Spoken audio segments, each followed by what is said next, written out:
બટેટા બાફવાના, સાબુદાણા પલાળવા, એકદમ બહારથી ક્રિસ્પી અંદરથી સુપર સોફ્ટ. આ ફરાળી ગોટા બધાને ભાવશે. એના માટે 1 વાટકી સાબુદાણાને પાવડર કરી તૈયાર કરી લઈશું. 2 બટેટાની છાલ કાઢી આ રીતે મિક્સર જારમાં ટુકડા કરી લઈશું. પાણી એડ કર્યા વગર પહેલાં બ્લેન્ડ કરીશું અને પછી જ 1 વાટકી, જે વાટકીથી સાબુદાણા લીધા છે એ જ વાટકીથી પાણી એડ કરી અને ફરીથી બ્લેન્ડ કરી લેશું. સાબુદાણા સાથે મિક્સ કરી લેશું.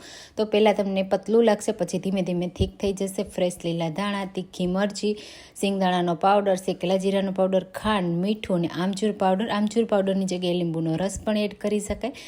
મિક્સ કરી ઢાંકી 5 મિનિટ રહેવા દેશું. પછી હાથની મદદથી મિક્સ કરી અને નાના નાની સાઈઝના ગોટાવાળી તૈયાર કરીશું. તો જેવો શેપ તમારે આપવો હોય એ રીતે આપી દેવાનો. પછી મીડિયમ તેલ ઉપર આ રીતે ફ્રાય કરવાના, પણ પહેલાં ફ્રાય કરો ત્યારે તમારે એને અડવાના નહીં. પછી આ રીતે સ્પૂનની મદદથી ફેરવી ક્રિસ્પી કરી લેવાના અને ગરમા ગરમ ગોટાને દહીં સાથે સર્વ કરજો. ટ્રાય